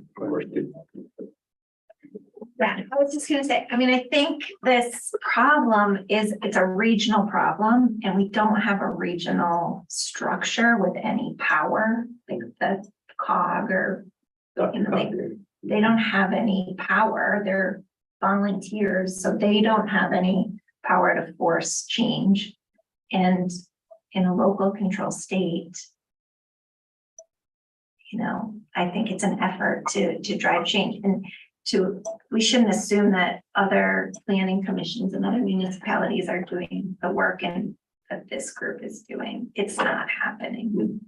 And so, you know, this type of statewide policy almost gives some of those folks political cover to do what they maybe in their hearts know is the right thing to do, but the people who elected them, or a couple people who elected them, you know, it just becomes very political and as you go to the coffee shop and stuff. And so I think it's just an effort to bring a different level of change, which I think it's already done. So even if it's a watered down version, I just share that you know, other parts of the state are not as progressive as this town and taking care of their people. I think so much about Lyons Elementary School and how special that school's been for my son and his friends, because I mean, how many staff there live in this community? Half of the staff lives in this community, and they're probably close to retirement. And then that whole special sauce of that school is gonna go away if we don't do something about it. Yeah, because those teachers, they bought their houses before, Yeah. I mean. 1% of teachers in Denver can afford to live in Denver. And even if that's grossly exaggerated, it's a big problem. So that's. all Or we the have school to goes away altogether. I mean, Yeah. Lyons Elementary could just Right. go away. That's Yeah. It's like, you know, certain grades are having to release teachers or move them because they don't have enough population to keep the teacher there. Maybe an aging population means you're gonna have fewer kids and, well, that's a normal cycle. So you go. It's an accessibility and affordability issue. Yeah. I have two questions. Okay. I'm sorry. Is it possible, as we're thinking with the IGA and some of this annexation, is it possible for us to grow into a population size that is greater impacted by this bill as it is? And then what does that mean for us? I guess is like, we're considering all of this growth in this area, understanding that we probably won't be like, you know, rebuilding on someone's current R1 land. Can we grow into a point of greater impact? Grow to a point where we can attain some of the other aspirations we have, like outlined in the comp plan. No, I mean like by this, If this passes, if this Yeah. bill passes, Yeah. becomes law, would we ever be able to grow into one of the ones that, one of the municipalities directly affected? Impacted by, I'm sorry. It would take quite a while. To over double the size of it. Yeah, We're a little over 2,000 now, yeah, possibly, and 5,000, I think, is the cut level. You know, if you get about 5,000, you get into different tiers, yeah. and more things apply. Getting to 5,000 would probably take more than 10 years. Oh, yeah, Oh, yeah, for sure. yeah, Mhm. yeah. Good question. will there be a point in time where the state can come in and trump us and how we use some of this, like even just thinking of the Boone parcel? And what you brought up in terms of like our Vista kind of, are they just gonna come in and just kind of be like, that's not a big enough deal to not put this development in that is literally just all for affordable housing? I mean, are those kind of trumps a thing? That the state could mandate something like that? Like this, for the state to be able to do that, they would have to, it wouldn't be involved in this bill. Like, but I guess that's the worry, is that it's Right. a slippery slope of, well, now we see you're still not doing enough, so we're going to devise another bill. And, because. I thought this one has was a a itty big- bitty little baby bill for what it's doing, which is like a little bit of a blessing, but also can be a curse in that. Yeah, I was shocked to see how small it was when it finally did come. yeah. Okay, sorry. Thank No, you no, for it's your good. No, question. those are good points, and there's different ways to take a look at the same text and in your own mind and agree with some of it and hate some of it, and it's like, I don't know. Like, we have to, is it so bad to lose local control if we're not going to do anything? And maybe this would be better, like Vice Chair ever said that the whole state was impacted instead of just certain parts of the state. But anyway, Yeah, so, I think it's a more to come kind of situation, but I think it is important for us to be aware of it, at least at a high level, and understand what the, you know, what may be involved. And as it gets closer to a vote, at that time, we may want to take a closer look, maybe have a workshop on it specifically, and identify what, if any, of the elements in it might be beneficial for us to pay more attention to. yeah, that's a really good idea. I like that idea. I did hear a podcast on Sunday. I think it's called Purplish, if anybody listens to that. And they actually talked about this bill. Interestingly, when I listened to it, I thought there's some new information, and it talks about the history of development in the state of Colorado on this Front Range side. But I thought that it lacked some teeth when it started to get into the bill itself. So, but it was interesting and useful, insightful, I should say, that's a better word.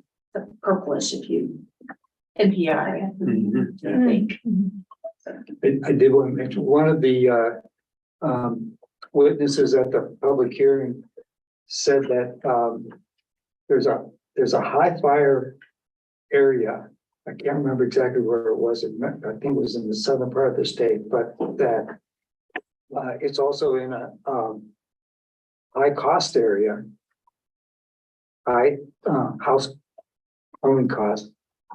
And firefighters have to travel about an hour to get to it. Because they can't afford to live there. Yeah, It was an interesting other perspective on it. I mean, it puts their houses that much more danger because people can't afford to. yeah. Yeah, that goes back to. Why, well, because the doctor can afford to live in town, but we don't have a doctor to reach us, or, I mean, or we're not close to, the nearest hospital is 90 miles away from. Okay, so I'm so sorry. You- Can I have one more question? Sure. I'm sorry. I don't think that we're necessarily overly impacted by this, but the other thought that I've been having that could, thinking of like just the city of Boulder even and what their planning has to go through to blank an eye. Thinking Prop 123, right? And if this bill passes, could that help expedite the, what is it, the 60 or 90 day permit timeline?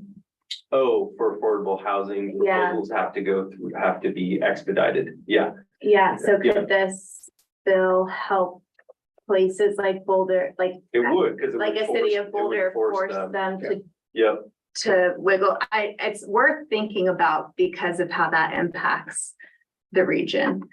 So it's just a question, and I don't know that they're necessarily gonna opt into that unless this helps them I bet they achieve would. that. Yeah, I bet they'd opt into it.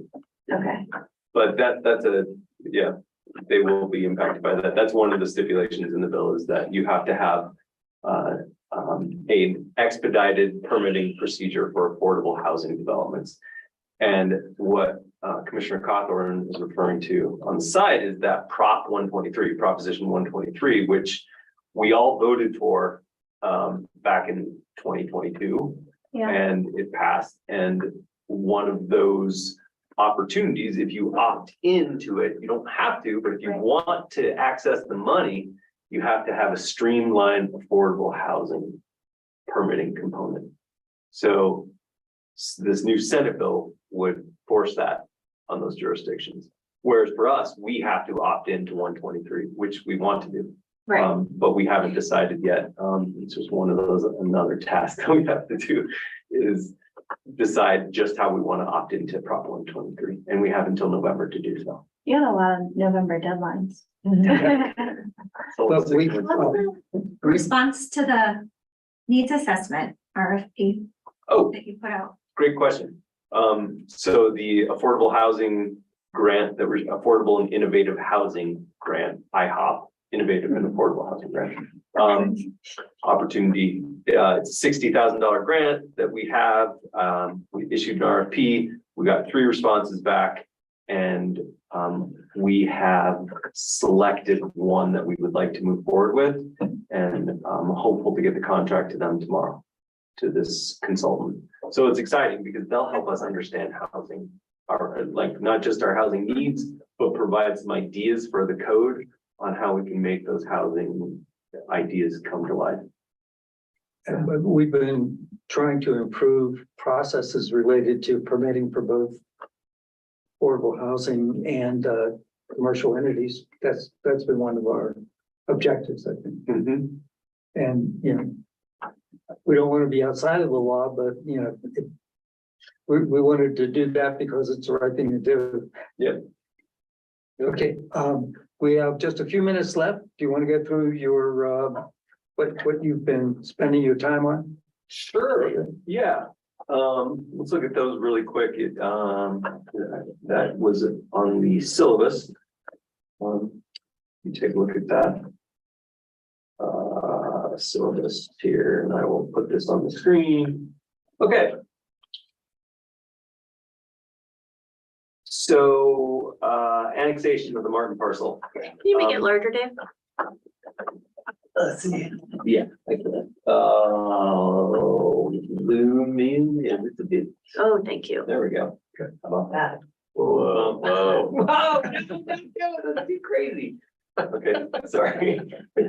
Okay, it's getting wacky hour. So, the annexation of the Martin parcel, which is, adjacent to Bone Park in the northwest corner of Bone Park.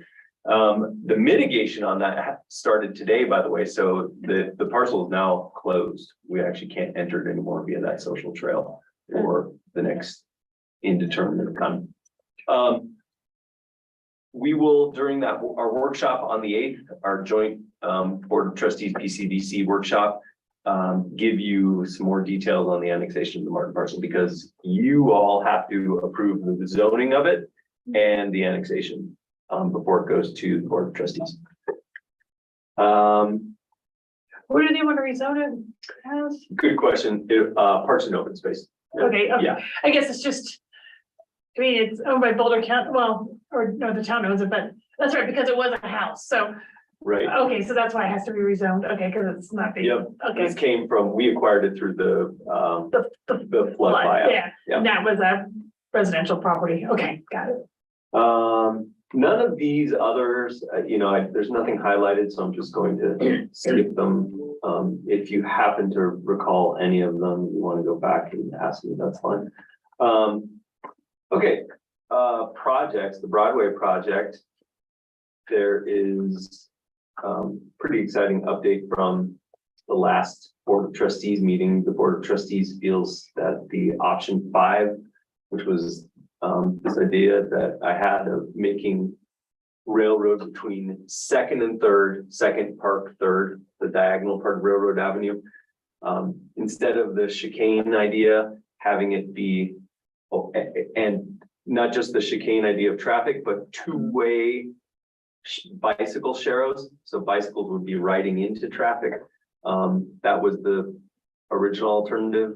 And I thought that was kind of crazy pants. So I thought, let's make it just westbound one-way traffic like it's been designated. And you can have a share of westbound, but then have that only be 11 feet wide and have the other 11 feet be a multi-use path. So that's going to be the hopeful alternative that we'll be talking to CDOT about. So that's exciting. We Do you don't. have so who's Aaron Kaplan, does he have much design experience with? Do you know, does he, no, I just. Yeah, okay. I don't know if there's a designer looking over, well, maybe the engineers for the project are probably. Yeah. Okay, that's right. Yep. So they'll be on, okay, thank you. 'Cause Yep. That's what I'm. The consulting firm. that Yeah, the we use consultant for is, that. has Yeah. probably been, is gonna probably come up with the design and then, okay. That's what I'm wondering, is it just like some safety issues and things that need to be thought about? For sure, yeah, Yeah, and okay. they have. That's a good Okay, point. that's where I'm going with that. Yeah. Okay, So then we have the St. Vrain Corridor Trail.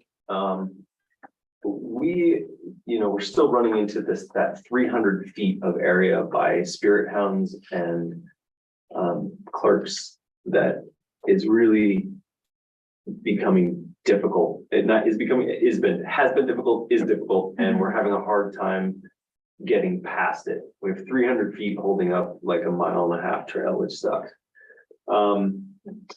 There's another idea that I came up with the other day that would take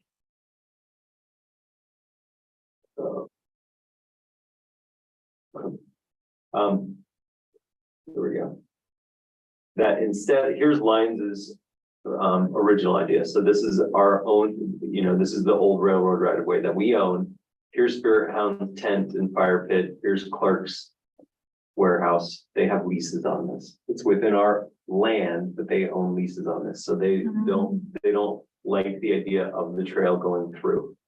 And we're having a hard time with the Highland Ditch Company and getting past a log jam with them on the trail alignment. We're thinking, oh, we can use this little strip of land right here along the Highland Ditch, but it has its own problems being so close to that. So this thought I thought of the other day is, let's go to this point, then enter this parcel. This is also Highland Ditch, but it's much easier to build a bridge here as opposed to building these bridges farther to the east. Build the bridge here into the Lucanen land, and we'd skip over the ditch altogether. We wouldn't have to have as complex of a trail and bridge alignment over here. And then potentially, of course, we have to get an agreement with the Lucanens to do this, but come into this area. And by the way, the Lucanen family has also expressed interest in annexing into Lyons. That's a whole nother annexation. So possibility, they've expressed interest. And then it would rejoin our original alignment this way, possibly. Or we could even stay on the Lucanen land and go like this and then continue underneath. The good news about the trail alignment is that, or the trail concept is that we have the support of Boulder County on this, and Boulder County regionally with the city of Longmont really wants this trail to happen. So even though we are infringing upon the deadline of our grant, which is June to start construction, which we'll never attain, we already know we're going to have to ask for an extension, and Boulder County is asking on our behalf, and Dr. Cog, who is the grant provider, will likely agree to it. So we'll buy ourselves some time because No, they're like, yeah, like They that want things, this. those are the types of things they they want. usually, yeah, exactly, those are what they're trying to, and Dr. Coggan was good. By the way, my former coworker is the project manager on the consultant side, Oh, good. yeah, Marie Tony. Okay. She's a designer. Mr. Craig. What are the reasons that Spirit Hound and the hardware store oppose this? Well, they're worried about, from what I understand, the best of my understanding, Spirit Hounds is worried about bicycles. Bicycles coming close to their business for safety reasons. They don't know if they like the idea of bicycles coming up to the business. So I think it's a great idea. Plus it gets people from drinking and driving. At least biking and drinking isn't so great, but this is so dangerous here. And with people driving. So that's one. And another one with this, with Clark's and this warehouse is that we would have to literally like cut the warehouse in half to make it work, to make the trail alignment work. And they don't want anything to do with it. They've said we use this warehouse and it's part of the sale of our business. So we don't want. There's also a lease. A Yeah. 25-year, there's a 50-year lease, I think, Yeah. that's now 25 years for $1 a year. On this building. On We this own the building. building. We actually own the building. They don't own the building. We own the building and we leased it to them for $1.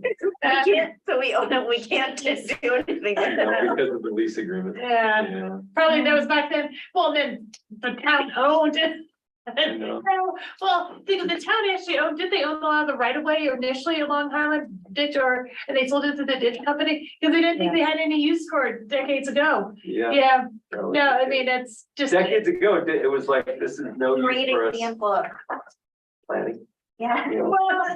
Well, you know, and by the way, my rare family members in Germany, they regularly go on bike rides and because, Europeans, they're used to gas is so expensive, they're used to riding their bikes and taking alternative modes like train and bus that, they go out on bike rides and then they go and they all have beer at the end. I mean, just if Spearhouse is worried about, this is, to me, it's like the perfect way to give you. I think it's a great place for, Yeah, having Spearhouse, bike I access. think it's a great way to add to the business, but that's okay. Yeah, they're not gonna lose. They're gonna win out on it anyway, because it goes right by their property. Yeah. So they have no reason to, Yeah, I mean, I get it. It's kind of selfish, but yeah.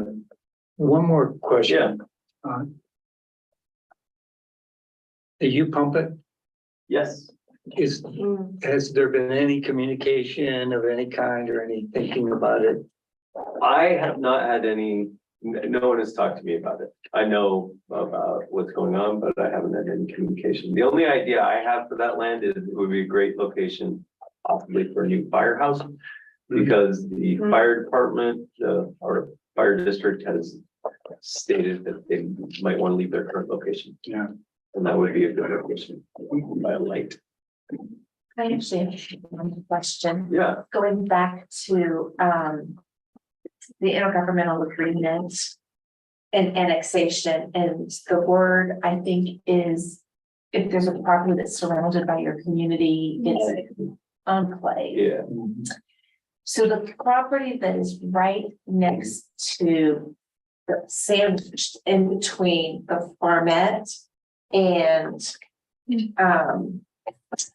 Nick Angelo's property, it's being cleared out. That's not annexed in our town, but it's an enclave. Mhm. And I think it was somewhat pretty much destroyed during the flood. And it's just now being cleaned. If you'll know, every once in a while you'll notice. But it's an abandoned house and multiple kinds of things. What is the story with that property? And if it's considered an enclave, how could that potentially fall within? Is it adjacent to the CDOT project? Oh, no, but it's entirely, okay.